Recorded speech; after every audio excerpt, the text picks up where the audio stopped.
जब किसी जीव का इसी जन्म में कल्याण होने का भगवान निश्चय कर लेते हैं, अब इसका कल्याण होना चाहिए, बहुत भटक लिया तो कहते हैं भवापवर्गो भ्रमतो यदा भवेत् जनस्य तर्ह्यच्युत सत्समागमः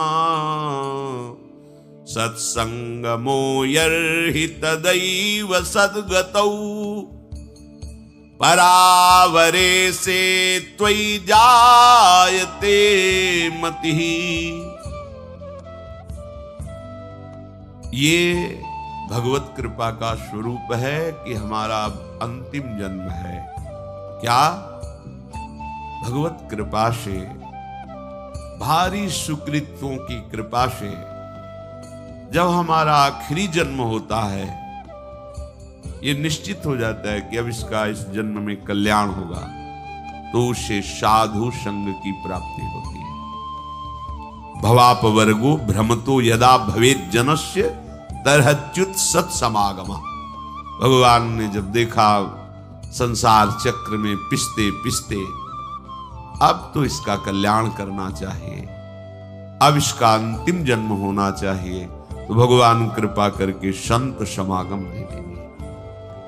संत समागम में ऐसी महिमामयी चर्चा होती है प्रभु की कि उसका चित्त संसार के भोगों से विरक्त होकर भगवान में आसक्त हो जाता है। सत्संगमो यर्हि तदैव सद्गतौ परावरेशे त्वयि जायते मतिः। परावरेश, भगवान श्री कृष्ण में उसकी बुद्धि स्थित हो जाती है। संत संग के प्रभाव से प्रभु श्री कृष्णचंद्र जी में बुद्धि स्थित हो जाती है। अभी हमारी बुद्धि भोगों में सुख, शरीर में सुख, शरीर संबंधियों में सुख, गलत निश्चय किए हुए है, और जहां संत समागम मिला तो समझना चाहिए हमारा आखिरी जन्म है और संत समागम का फल है संत संगमो ये तदैव सद्गतौ। उसकी परम सद्गति निश्चित हो जाती है जब साधु संग मिलता है। क्या परम गति? परावरेशो त्वयि जायते मतिः। जो परम ईश्वर हैं प्रभु श्री कृष्णचंद्र जी, उनके चरणों में रति हो जाती है। दया में प्रभु कितनी अपार कृपा की आपके ऊपर। मनुष्य शरीर साधु समागम श्रीधाम वृंदावन में दुर्लभ बात है। आप अपने जीवन को विचार करके देखिए कि आपके करने से आज तक क्या हुआ है। बिगड़ा ही है, बना नहीं है। ये इसलिए विचार कीजिए कि आप अहंकार रहित होकर प्रभु की कृपा का आश्रय लेकर हृदय से प्रभु के चरणों का सहारा ले लीजिए, बच जाओगे, दुख से बच जाओगे। कोई तुम्हारा मित्र नहीं है, यहां कोई तुम्हें सहयोग देने वाला नहीं। मान लीजिए आप लोग भ्रमित हैं, इसलिए आपको लगता है आपके कोई दोस्त हैं, कोई आपके सहयोगी है, कोई आपके संरक्षक हैं। बिल्कुल नहीं। बाहरी सब कुछ हो सकता है, आंतरिक रक्षा करने वाला केवल श्री कृष्ण है, दूसरा नहीं है। सच्ची मानिए उन पर बड़ी कृपा है जिनको पग पर धोखा मिलता है, प्रतिकूलता मिलती है, तो उनको असलियत समझ में आ जाती है, फिर वो सत्य की तरफ मुड़ते हैं, उन्हें साधु समागम मिलता है और वो सत्य में प्रतिष्ठित हो जाते हैं। आज से हमें समझना चाहिए कि भगवत कृपा पात्र है। अब हमारी दुर्गति नहीं हो सकती, क्योंकि प्रभु की कृपा किसी निमित्त को लेकर के नहीं हुई है, अहेतुकी कृपा है। तो अब हमारे कल्याण में कोई संशय नहीं। सच्ची मानिए, ये विश्वास करोगे तो हो जाएगा। विश्वास करो, ये जादू की बात है। मेरा कहां कल्याण होगा, मैं तो गृहस्थ हूं, मैं विषयों में फंसा हूं, मैं दुर्गति पक्की है।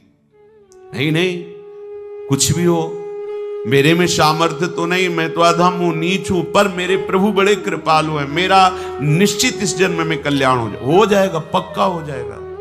आप विश्वास कीजिए। आप हर समय अपने भाग्य को सराहिए, मैं प्रभु का शरणागत हूं, अहो भाग्य मेरे, प्रभु ने मुझे स्वीकार कर लिया। अगर स्वीकार किया ना होता तो मुझे साधु संग न मिलता। जो प्रभु मोहि अनुग्रह कीन्हा, तो तुम आई दर्श हठ दीना।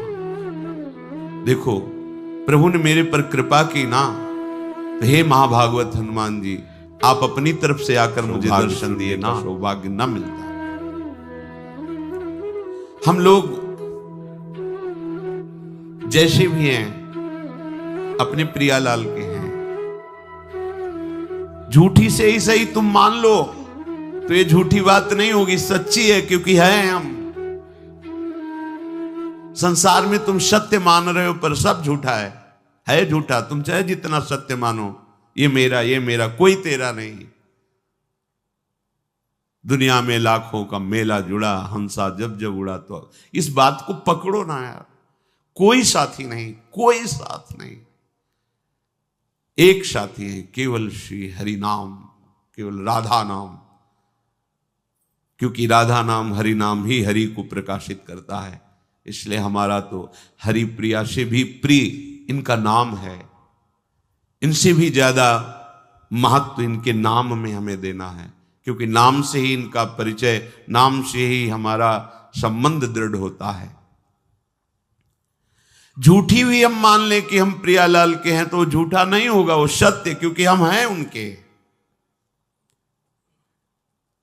आप झूठ से भी इच्छा करने लगो, इच्छा नहीं भगवत दर्शन की, पर झूठ से भी करने लगो, अब तो कल्याण हो जाए इसी जन्म में, अब तो प्रियालाल मिल जाए इसी जन्म में, वो मिल जाएंगे। झूठा खेल है सांचा होए, क्योंकि ये सांचा खेल है। इसमें नाटक भी करे भक्ति का तो भगवान कृपा करके उसे सच्चा भक्त बना देते हैं। बस आश्रय ले ले भगवान का। झूठा भी रोए, झूठा भी गाए, झूठा भी भाव से लगे, सच्चा भाव नहीं है, पर प्रभु देखते हैं ना कि मेरे में लगना चाहता है, मेरा आश्रय लिए, तो उसे सत्य भाव से युक्त कर देते हैं, उसकी भावना सत्य कर देते हैं। पूज्य श्री राधा बाबा कह रहे हैं, मेरा अनुभव है, संतों के अनुभव को समझना चाहिए। प्रभु से केवल एक ही प्रार्थना करो यदि, कि मुझे आपकी अखंड स्मृति प्राप्त हो, निरंतर भजन, आपसे प्रेम।